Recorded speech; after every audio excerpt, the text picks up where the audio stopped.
Okay, hi everyone. We'll do introductions in a second, but just as a bit of a preamble, what we're doing today, here we have a couple of pictures of the centre of two of the most powerful empires in European history. We've got the Roman Republic, and we've got the Holy Roman Empire and the power of the Catholic Church that followed it. Now, both of those had several things in common. They were both based out of Rome.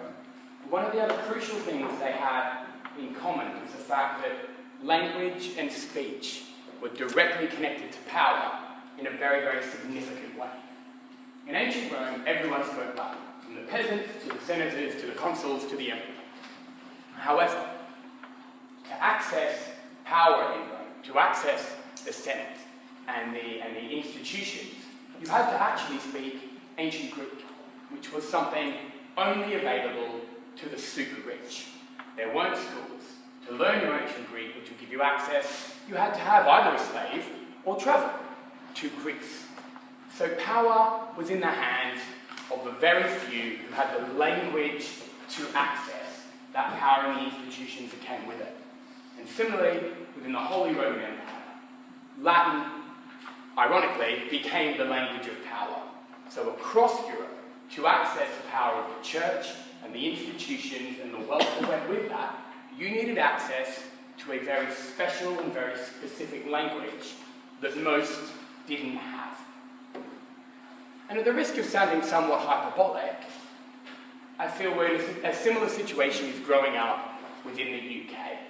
There is the language of so many of our students, which is so very, very different from the language that opens up access to institutions, whether they be politics or big business. And one of the things, and what we want to focus on today, is how do we teach students, and should we in fact teach students that language? How do we teach them to communicate effectively and in a way that will give them access to those institutions, particularly in a context where speech seems to have taken a backseat within the curriculum. It's moved away. So what we're going to focus on is how and should we really bring that to our students. So I'm Andy Fitch. I am the Director of Spoken Literacy at Highbury Grove School. And I'm Sara Stafford. I'm the Director of Research at Highbury Grove. Okay. Our presentation today is Speaking Good, and it's the Trivium and Rhetoric within the classroom. Okay, so we've got quite a small group today, so I think rather than do a lecture style, let's open it up a bit. So if you want to ask any questions as we go, then jump in and come forward.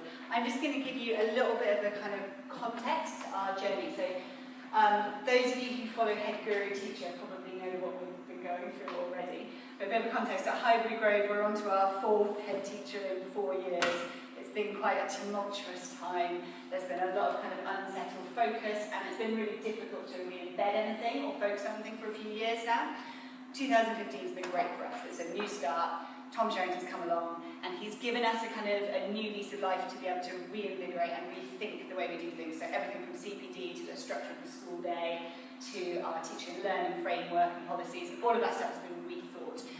And we've really, as a staff body, really embraced this kind of informed approach. So my job was created as Director of Research. We're really interested in reading more, looking at Twitter, looking at blogging, finding out about books. Okay, and this book is probably the one that's had the most of an impact on us. Who's read it? Who read it? Okay, brilliant. If you haven't read it, buy it and read it. Martin will love me for this. We loved it so much that we actually bought every member of staff a copy for Christmas last year, and that's what that's a photo of. And it's been transformational, I think you can say. So I'm just going to talk you through a little bit of the theory of this book, and then talk about our new teaching and learning policy and how we tried to implement some of these ideas. We've worked really closely with Martin Robinson. He's absolutely brilliant. He's come in and he's been working with our heads of department and faculties in redesigning their curriculum and their assessment processes. So, properly, the biggest question in this book is Martin Robinson, he's on a journey in this book to find the right education for his daughter.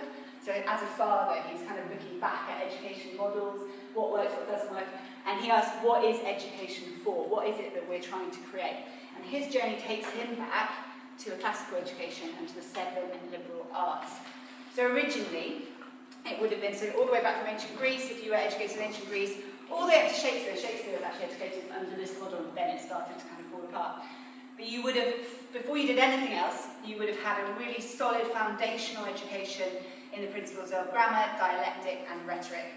That's the trivium. And that would have formed the basis and foundation of everything else that you did. And then once you'd passed that, like once you kind of got that understanding, you'd move on to the quadrivium, which is arithmetic, geometry, music, and astronomy, and would later become our kind of separate subject disciplines, all that kind of stuff that happens. Now, what Martin Robinson thinks has happened is that we've lost our foundations along the way.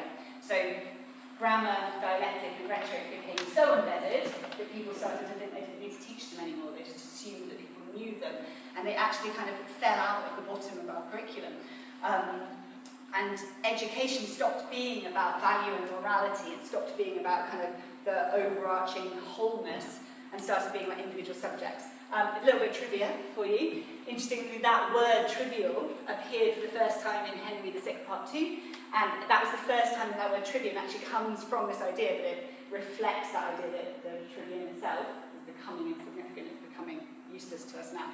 So, Martin argues that as school leaders, we need to put forward a culture that is traditional and progressive. So it comes back to the trivium, revisits those 7 liberal arts and kind of tries to bring that back in as the foundation underneath what we do. And he thinks that that will lead us to independent learners and a liberation, a kind of state like that. So that's kind of what he's doing in the first section of his book. And we really liked that Hungry Grove. We felt it kind of really rang true for us. We felt as though we were really good at the dialectic. We were really good at group work. We kind of understood kind of how to communicate and how to question and those things. But we've kind of forgotten about knowledge, if we're really honest. When we looked at our curriculum design, when we looked at what it was we were trying to get the students to make sure they knew first, it was kind of lacking. And then we looked at rhetoric, we realised that actually a large number of our students couldn't communicate effectively and couldn't share what they'd learned, and that was a real genuine problem. So going back to this model was really useful for us. So this is what we've come up with as kind of our definitions of these. So grammar is basically knowing for us. Grammar is what you know. It's the skills, it's the tradition, it's the authority.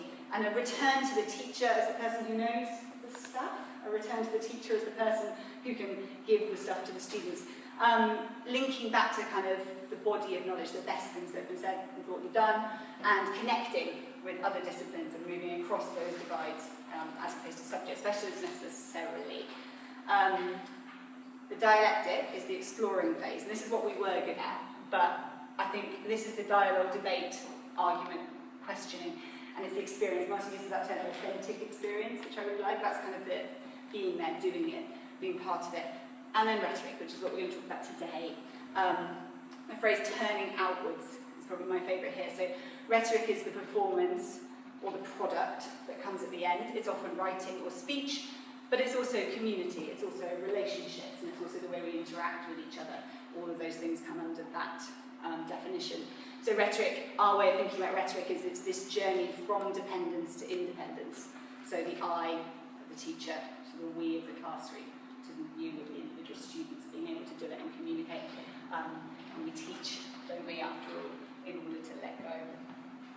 So Martin wrote this passage for us, and I really like it. I'm actually going to read this to you. So this is our overall aim for what the kids we want to kind of create at Hybrid Grove. So Plato talked about the need for philosopher kings and queens. At Hybrid Grove, we wish to enable our pupils to become philosopher kids. Philosopher kids are curious to know, question, and they can lead as well as follow. They like to feel, to think, and are notable for their eloquence and ability to take part in the great conversation through which they make our contribution to common life. Philosopher kids engage thoughtfully in dialogue and argument. They appreciate and make beautiful things. They are confident when grappling with difficult ideas. They love music and also seek out space for quiet reflection and contemplation. We challenge all our pupils to become cultural polymaths, true Renaissance people, able to flourish both as individuals as well as realise that they have an important role to play in enabling their family, friends and community to flourish as well. And that's kind of what we're going for. Now, we're not there yet, but this is the visualisation of our new teaching and learning framework. So any of you who follow Tom's blog have probably seen this. This comes out of lots of conversations with members of staff, lots of conversations with Martin and subject teams, lots of conversations with students, and Tom actually went and did observations of every member of staff, and we identified what our kind of weaknesses were. But what you'll see here, and what I really want to focus on today, is that the trivium is absolutely central to that for us. And rhetoric is probably the final phase of that trivium being part of everything that we do. So our CPD structure is affected by it, our curriculum planning, our lessons, our teaching and learning policy, everything that we do is trivium. And we thought it was so important that we appointed a whole school role to run it. So I'm going to hand over to Andrew and let him tell you what he does.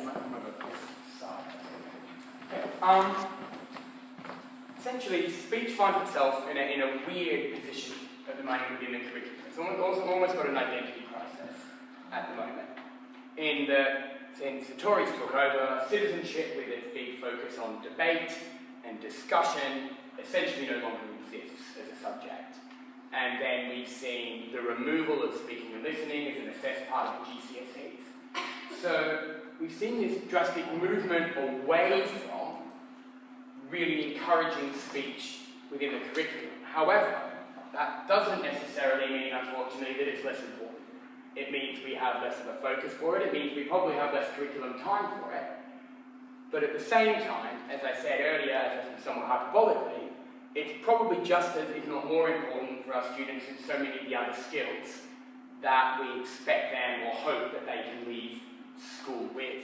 Particularly in the context of the trivium, the ability to speak and communicate the understanding that you have is absolutely vital for taking part in that great conversation that's going on. And it's a conversation, unfortunately, many of the kids that we teach can't take part in because they don't necessarily have the skills to do so.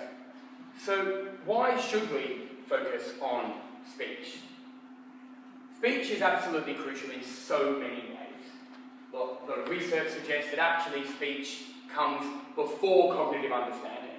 So students will say things before they understand them, but the very process of saying those things can help to generate the understanding, can help them generate the vocabulary and the ability to actualize themselves through their ability to communicate with each other.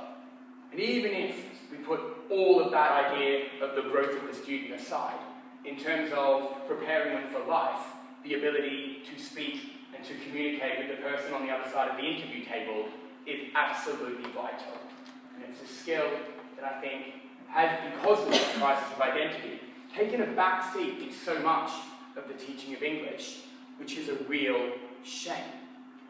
But in terms of why we should teach it, ultimately I think it comes down to expectation. We would never accept a PE teacher saying, no, it's absolutely fine, all the kids can walk. They've done 5 years of PE and every single one of those kids can walk. We're doing a great job. Or a history teacher going, no, 28 out of 30 of my kids know that World War I came first. Or a maths teacher for whom being able to count the change from your fried chicken was the epitome of everything they expected kids to do. Or even in the context of English, saying they can read the Nando's menu, they're prepared. Or they can sign their name at the bottom of a piece of paper, that means they're ready for writing. But for some reason, we tend to, and I think we definitely did at our school, accept the idea that a student walking out thinking effective communication was going, nah, once man, and that was effective communication, that was speech. I think there's this idea that because students do it naturally, because we naturally speak and we naturally communicate, it's not something we need to teach. And actually, in fact, there's a real resistance from some quarters to putting a focus on it and to actually teaching it explicitly. So, well, what about the shy kids? What about the ones who don't want to stand up and talk? It can be really, really scary for them. It takes far too long to should have two O's there. That's an incredibly embarrassing gap. Luckily, I know the first O, so therefore it doesn't really have a mistake. It's really hard to discipline when they're speaking. What if they refuse? And that speech is something that's really great for the most able kids. And sort of the analogy I used to describe this and where all of this got me thinking was from my own experience at school. As a dyslexic student whose mum was on the PTA, the idea of handing in a piece of written work absolutely filled me with dread. I would be the one who said, do you mind if I just present my work? I'll just do it as a talk. And it was great. But yet we have this standard where we say, no, it's illegitimate to not hand in your written work. Or it's illegitimate to refuse to work. Or we shouldn't take into consideration of it being hard or difficult in terms of what we expect from writing. But we do allow this double standard often to exist when it comes to speaking. I'm sure that we as English teachers would never have a student say, don't want to write it, don't like writing, and go, that's okay, I'll get someone else to do it then. But yet, so often in the classroom, you'll ask for a contribution. Oh, okay, I'll ask someone else then. Why? Because we have this crisis of what we perceive the role of speech to be, and this reluctance to set expectations, high expectations of speech, which I think is ultimately why we are seeing this increasing divide between the language that our students are leaving with and the language that they need to access institutions, to access the discussion, to take part in political discourse and political debate. Because whether or not we think it's legitimate that there is a correct mode of speaking, whether we think perhaps language should evolve and we should take into account the different uses of language, including of slang in speech and things, whether in principle we believe that language should evolve, the reality that our students are faced with is that so many of those people who they are going to encounter in positions of authority and in positions of power do have expectations on the way that discourse should be done. And I think what we need to do, and what we're very much focused on doing at Highbury Grove, is really making sure that our students are leaving with the knowledge and the skills to take part in that conversation. And ideally, what they do when they talk to their friends, where goes home. If they go home and they speak purely in slang, but as long as they have the skills and the ability to, when required, use the forms and the structures and the tropes of effective communication that will give them that access and give them that ability to take part in that conversation, that's what we want to see. And what we're really focusing on is setting expectations just as high for speech as we do for their written work. Now, what are we actually doing to do with this? As Sarah mentioned, we've created a whole new position, Director of Spoken Literacy. So what my role is to do is to try to bring about change in the approach to effective communication and to rhetoric within our school. And we're ultimately using a twin model of top-down and bottom-up. We've always had our debating club. We always have our students that get wheeled out at every assembly, and every school's got them who are articulate, and they're really, really good. And it looks great when they stand up there in a uniform and speak to parents on, open evenings, or they stand up and they give their readings at the Christmas assembly. Every school's got those. What we found was we were using the same students over and over again. On Monday, they'll be going to the debate club. On Tuesday, they'll be standing up at open evening. On Wednesday, they'll be our representatives at a youth parliament. These tended to be the students who already had that language. It was a language they had grown up with, and it was a language that they used on a daily basis with their interactions. But we wanted to make sure that every student at our school had access to that language. So what we've done is several things. Firstly, we've changed completely the way we do CPD at our school. It's become a massive focus. Every second Wednesday, we have time off the timetable, shortened day, so that everyone will see 2 hours of CPD every second week. Once every 6 weeks, take part in specialist CPD sessions. Because one of the things we realised was that it's not a lack of will in terms of speaking speech. It's two things. It's a lack of, or a perception of a lack of ability to know what it is they're trying to teach and how to teach that, and also a sense that there was a will within the school to do so. By foregrounding it through a CPD program, we tried to change that idea. That speech isn't just something that should be done in English, but it's something that should be done across the curricula. And through this, we're trying to give teachers the tools to do so. So at the moment, every teacher who's come to that CPD stream has got a project that they're trying to take into their classrooms to try to develop a language of speech for within their individual subject areas. What are the modes of speech that you can use? How can you get students speaking in a maths lesson? How can you get them standing up in art? What can you do within specific subject areas to try to establish a routine of consistent, effective speech? Second thing we've done is we tried to create a school-wide language, basic ideas of what is and what isn't acceptable. For two reasons. One is to foreground that for us there is effective and correct speech, as politically incorrect as that may sound to some of you. Things like not starting sentences with basically, or we was doing this, or I weren't doing nothing. These are things now that our teachers are challenging students on every time it happens. When they stand up in a lesson and they have to speak, they have to take their hands out of their pockets and they have to talk to their audience. They're not able to use slang.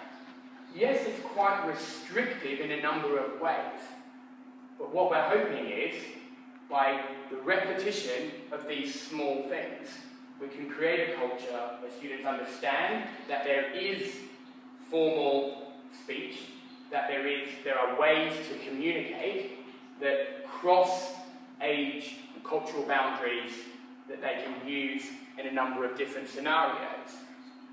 But also a way of hoping, if we get these basics right, we can start to develop the quality of the conversation as well.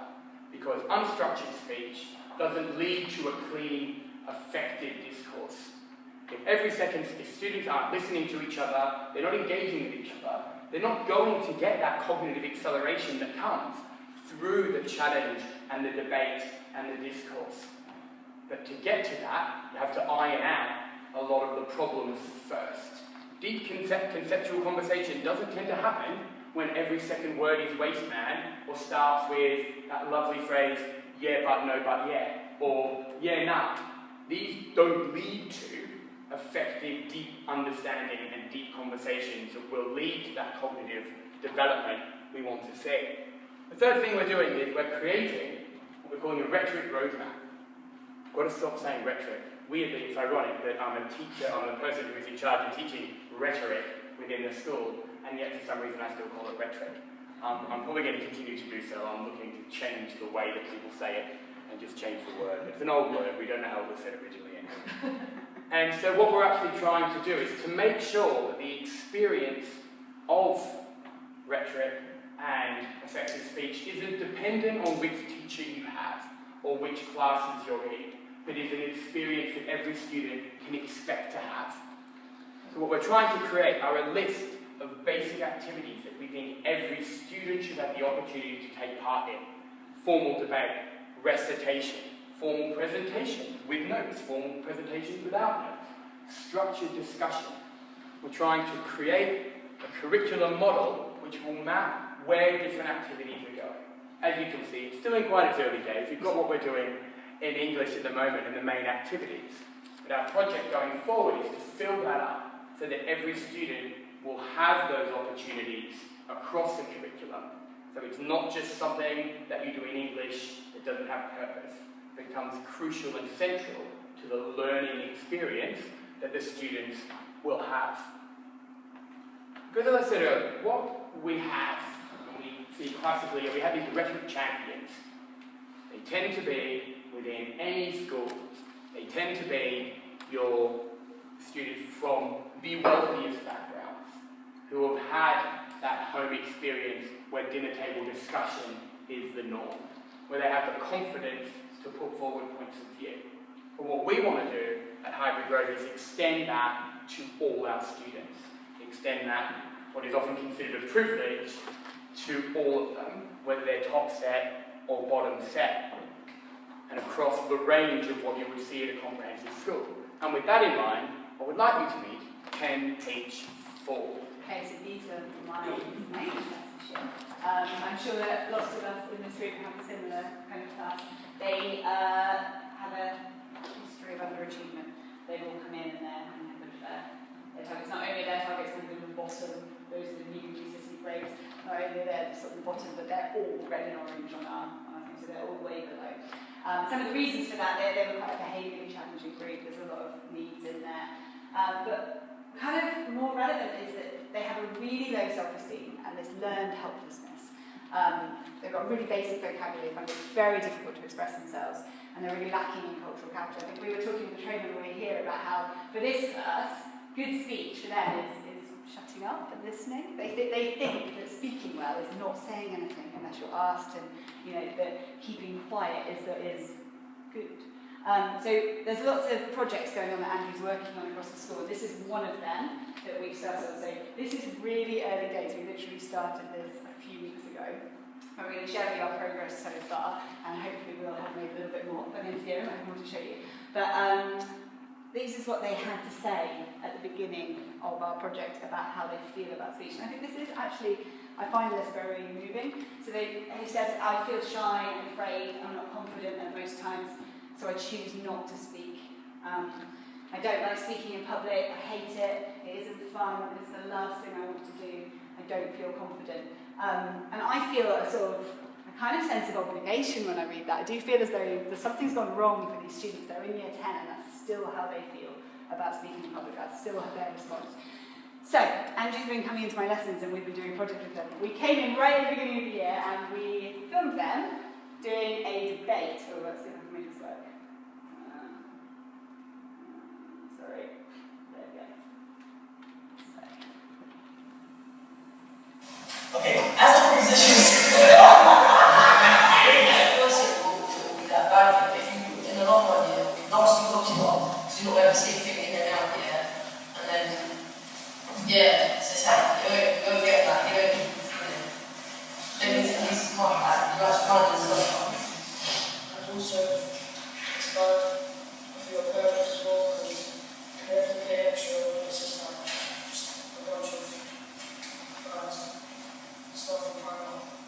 scratch load that's 24, that looks them off, and as if like you're lost here, you don't know where your house is in, and then people go see your uniform, and you're like, suppose you go to this school, and you go back to school,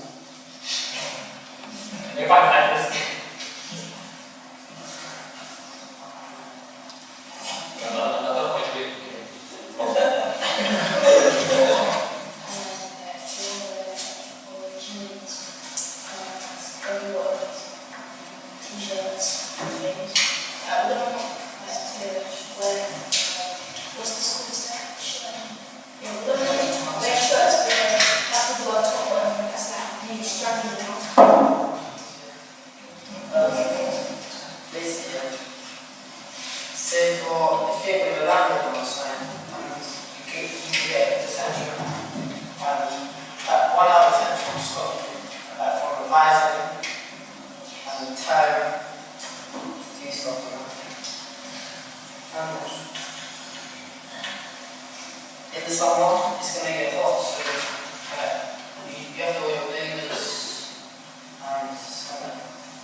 So we tried that was by giving them the topic, giving them time to prepare and saying go. We wanted to see what would happen. And ultimately, there were three major issues that we found in this group. Firstly, there was just why we're doing this, what's going on. They associated speech with not working. Speech wasn't something you get any work for. It was what you did when the teacher wasn't controlling the class enough, so you could stop working. So they didn't understand what. They weren't buying into the activity as something that mattered. Second was this idea, you hear it so often, that they're thinking. I got it. The idea that speech was something you needed to work on, you needed to develop, you needed to try, it required effort. And it was something that didn't just happen to you when you stood up, which is quite natural when you think of it. These kids can all talk. They can all communicate their needs to each other. They can tell you what they want. They can certainly tell you what they don't like. So you can see they didn't understand that there is this element of work quiet. And then we've got this idea of just having a lack of clarity. They didn't know how to use their voice and how to use speech effectively to communicate anything beyond a very, very basic model of what they want. Right? And this is where we get that break from any chance of having deep discussions that are going to cognitively develop them. Don't happen when you don't have the tools. So what we did was, First thing we did was we made a massive deal about what this was. This was a debate. This is what they do in Parliament. This is your chance to look sophisticated and seem amazing and convince people. And we made it into something huge. It was something formal. It was something professional. It was what you did if you wanted to be, if you wanted to be the big man, you needed to be able to do this. So we tried to create a buy-in by creating a sense of event surrounding it, conveying the importance of showing yourself off in a professional way, right? Removing that idea that speech is just something fun. What we also did was we encouraged them to actually prepare. We set it up in a way where we didn't tell them what they were going to believe in, we didn't tell them what they were going to argue, so they had to actually engage with both sides of the argument, and we said they had to actually produce something written so we could see they were putting in work and they were actually planning. The third thing we did was we provided scaffolds for them. In the same way we would with writing, often speech needs to be scaffolded. Students aren't always aware of the expectations of speech, and so we scaffolded it through a writing frame that they would fill in that they could then use as the basis of their speech. And as Sarah said, week 1 was that debate, week 2 we did the intervention, and week 3, this is what we got. I'm sorry, guys.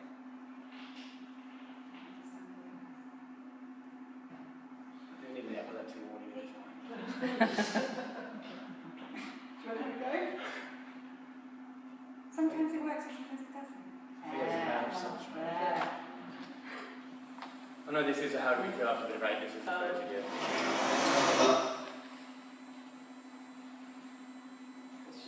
think there's a mouse on the client train. Is there? That helps. Genius. Amazing. Thank you.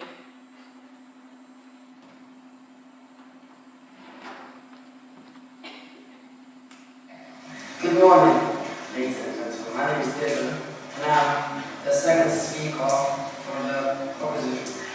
Today we are debating about why we should ban homework.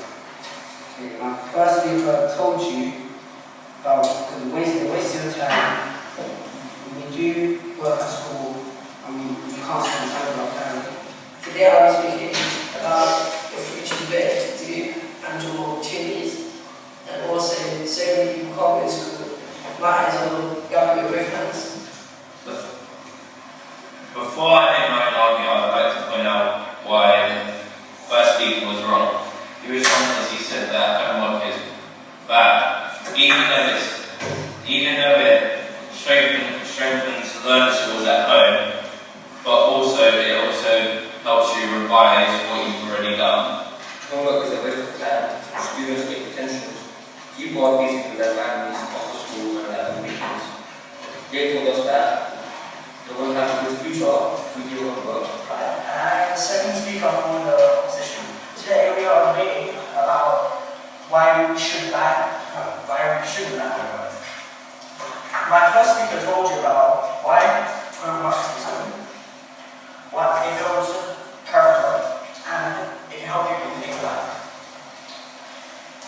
Today I will be speaking about how it can help you have better relationship with parents and help make you better in this life and in school to help you.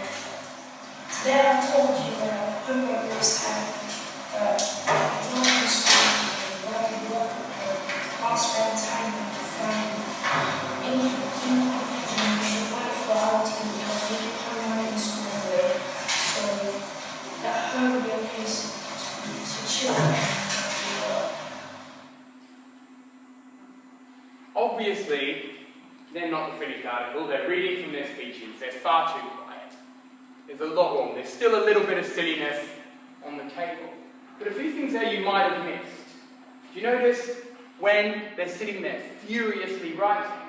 That's because they're listening and they're trying to prepare their response. Because we made sure they realised it was an event and it was competitive. So they had to write down what the other team said so that they could then rebut those ideas. But what you can see is a sense of understanding that this is an event. They're taking it seriously. They're not laughing and fits and giggles. And in that last video, just near the end, he actually nearly bursts out laughing, and then he takes a deep breath and gets it together again.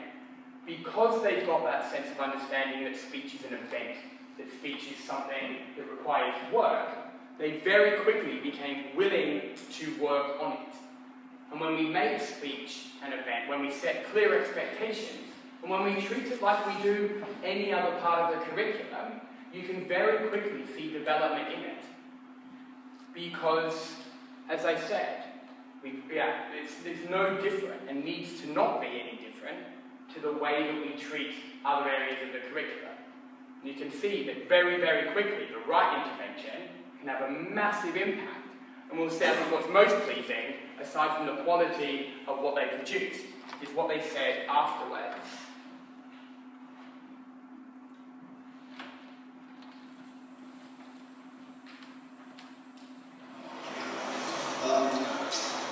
Last time, we improved because we got all our nerves out and we were started out as much as last time. We spent time with our writing. I thought about what we were going to say. I felt more confident because we've done it, we did it more, we've done it more, and it feels easier for us now. I think it went well, and last time we done it, we were a bit struggling as we as for today. Yeah, I feel like there was a massive improvement compared to last time we were this is a scrappy, very shy, funny. I probably could have improved because I felt like I was slower a bit, so I was very nervous, but I mean, More confident.